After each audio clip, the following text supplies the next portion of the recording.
Rombongan Dewan Perwakilan Rakyat Daerah Provinsi Kalimantan Selatan mengadakan pertemuan dengan Dewan Perwakilan Rakyat dan Dewan Perwakilan Daerah Republik Indonesia di Gedung MPR DPR Republik Indonesia Senayan, Jakarta, Kamis 4 September 2025. Pertemuan tersebut merupakan tindak lanjut dari aksi damai Aliansi Rakyat Kalimantan Selatan pada 2 September 2025. Rombongan Dewan Perwakilan Rakyat Daerah Provinsi Kalimantan Selatan mengadakan pertemuan dengan Dewan Perwakilan Rakyat dan Dewan Perwakilan Daerah Republik Indonesia di Gedung MPR DPR RI Senayan, Jakarta, Kamis 4 September 2025. Rombongan dipimpin Ketua DPRD Kalimantan Selatan Supian Haka, didampingi Wakil Ketua DPRD Alpia Rahmanwan Kartoyo, Ketua Bapemperda Gusti Iskandar Sukma Alamsyah, Ketua Badan Kehormatan Rosehan NB, anggota DPRD Mustafa Zakir, serta Sekretaris DPRD Muhammad Zaini. Rombongan diterima Ketua Komisi 2 DPR RI Muhammad Rifki Nizami Karsayuda bersama anggota DPR RI dan DPD RI asal daerah pemilihan Kalimantan Selatan 1 dan 2 di ruang kerja Komisi 2 DPR RI. Pertemuan tersebut merupakan tindak lanjut dari aksi damai Aliansi Rakyat Kalimantan Selatan pada 2 September 2025.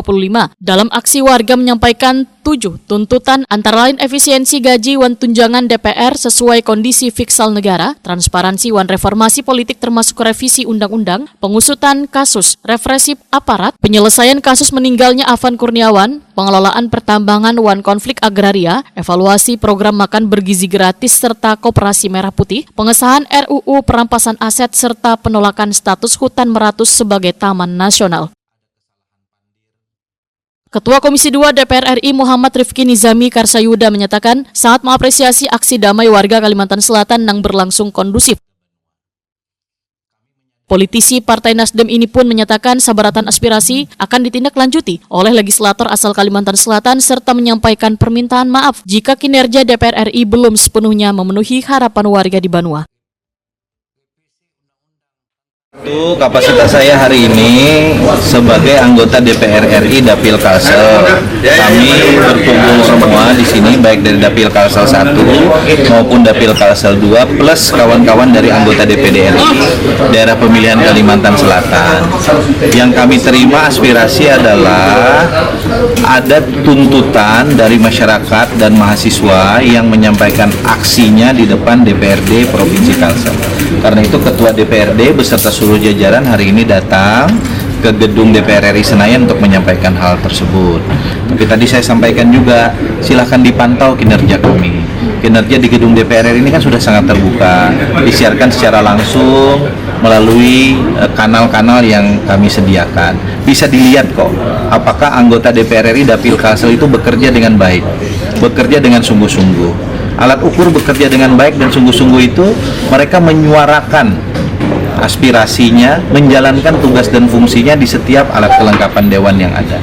Saya juga sampaikan tidak semua alat kelengkapan dewan itu mengurusi hal-hal yang bersentuhan langsung dengan provinsi, kabupaten, kota, karena terkait dengan mitra kerja dan kewenangan yang ada di alat kelengkapan dewan itu. Tetapi bukan berarti ketika mereka ditempatkan di situ mereka melupakan Kalimantan Selatan, tidak.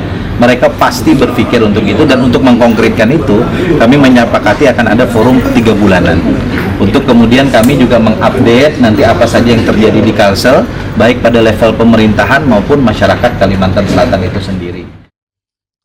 Ketua DPRD Kalimantan Selatan Supian Haka menyatakan rasa syukur karena telah menunaikan janji untuk menyampaikan aspirasi warga Kalimantan Selatan kepada DPR dan DPD RI. Alhamdulillah hari ini kami sesuai dengan janji tanggal 4 diterima oleh unsur pimpinan, lebih khusus pimpinan Komisi 2 dan juga DPD yang ada di Provinsi Kalimantan Selatan. Ada Pak Bunda Pak Iwanto, ada Pak Mahfud MD, hampir 99% yang hadir yang dapil Provinsi Kalimantan Selatan. Pada intinya aspirasi yang dituntut oleh elemen masyarakat, lebih khusus anak-anak adik-adik mahasiswa di tanggal 2 kemarin sudah terupdate dan sudah kami serahkan semuanya dalam 7 tuntutan itu. Insyaallah di waktu dekat ada pembahasan-pembahasan. Ini karena kami sudah selesai untuk mengantar apa yang tuntutan elemen masyarakat kemarin sesuai janji kami. Alhamdulillah kalau seandainya hari ini kami tidak diterima oleh bapak-bapak, kami sudah ada mulai perjanjian saya akan mundur jadi ketua DPR dan mundur sebagai anggota DPR. Alhamdulillah hari ini sudah mungkin berlanjut lagi untuk 4 tahun yang akan datang sesuai dengan janji.